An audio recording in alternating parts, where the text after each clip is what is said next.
घेतली गेला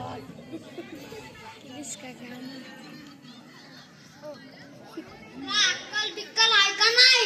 आईला हाला आपण आमच्या गावात शोधून तर दात काढीत बसलाय. शेतात चाललोय.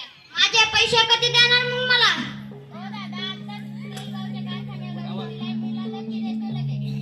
असं आहे का? तुझा ऊस किती टन गेलाय? अवघ्या 30 टनात येणारे किती पैसे? माझं कर्ज किती आहे माहित आहे का तुला? या महिन्याचा याच पकडून 4,25,000 रुपये माझं कर्ज आहे. तुला 2 दिवसाचा टाइम देतो. जर माझे पैसे नाही आणून दिले तर तुझं घर जाळून टाकीन. हो दादा, 2 दिवसात कसं देऊ? मी काय करू? मर मग मर कैलासराव. जर तू माझ्या हाती मेला तर फुकाट मरशील. काय फुकाट? त्याच्यापेक्षा आत्महत्या कर ना. शासनाकडून पैसे तरी भेटतील. माझं कर्ज पण देशील आणि घरच्यांना पैसे पण देशील. चला रे. आजच्या ठळक बातम्या. पुन्हा एका शेतकऱ्याने आत्महत्या केली. सरकारकडून आत्महत्याग्रस्त शेतकऱ्याला 1.25 लाखाची मदत जाहीर केली.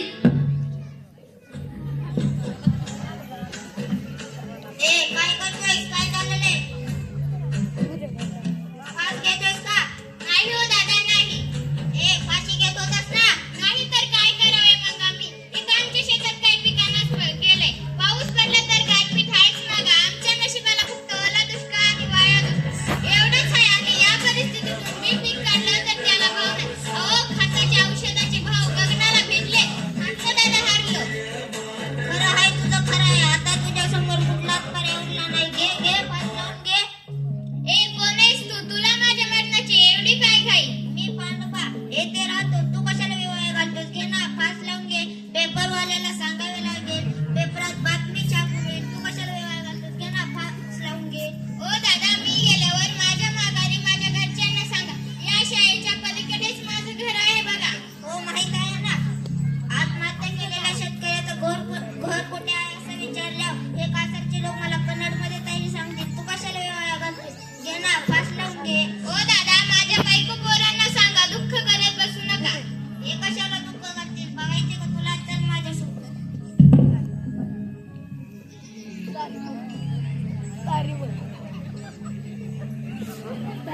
तारीम आली. तारीम तारीम आद्या आद्या आद्या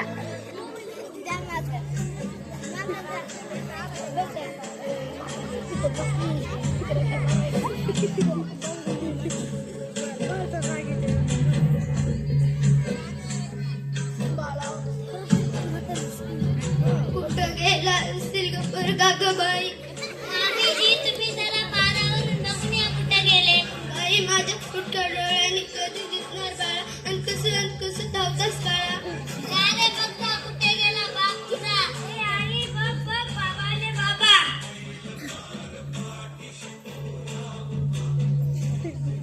सकाळपासून नुसतं घर लावून टाकलं. त्या घरात दोन म्हातारे माणसं आहेत, त्यांचा तर विचार करायचा ना. माझा तर सोडूनच द्या फटकीचा. मला वाटलं बाई त्या कर्जाच्या पायी कुठं बरावं आहे. या बसा आता, जेवायला वाटते. एकदा घरात तरी सांगून द्यायचं ना कुठे गेला. बाळा, कुठं गेला होतास? कमी लागलं. बस बस. वहिनी, त्याचा निर्णय झालाय. तो तुमच्या सर्वांच्या फायद्यासाठी आत्महत्या करणार आहे. वहिनी, सापडा स्वतःला. बाबा ओ बाबा, असं नका ना करू. मी मोठा होईल. मोठा झालो ना, तुम्हाला पैसे आणतील. बाबा, तुम्ही आत्महत्या करू नका ना. बाळा, चिमणी की नाही ते कडा गोळा करते आणि त्याच्यानेच बनवते. मग वादळ येतं, सगळं घर बुडून जातं. पण ती बाळा घाबरत नाही. ती आत्महत्या करत नाही. बाळा, आपण आत्महत्या करायची नाही बाळा. बघ रे बघ, किती काळजी करतात तुझी.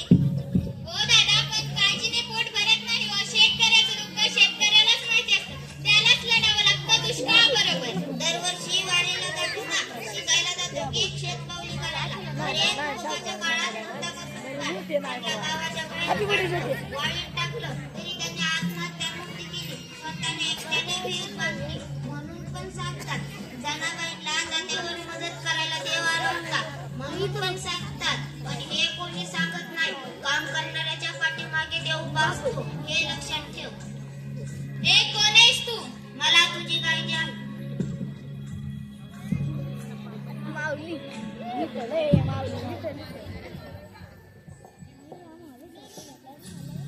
देवा मी चुकलो म्हणून तू मला भेटायला आलास. देवा मला माफ कर. मी या माऊलीसाठी भेटायला आलोय, कारण तू जर हे घर सोडून निघून गेलास तरी ही माऊली ह्या घराचा शेवटपर्यंत विचार करेल.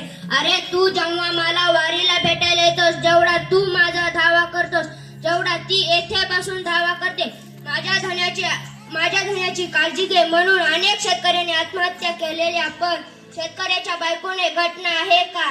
तिला सगळ्यांची काळजी असते. आपण फक्त आपलाच विचार करतो. उठा आणि कामाला लागा.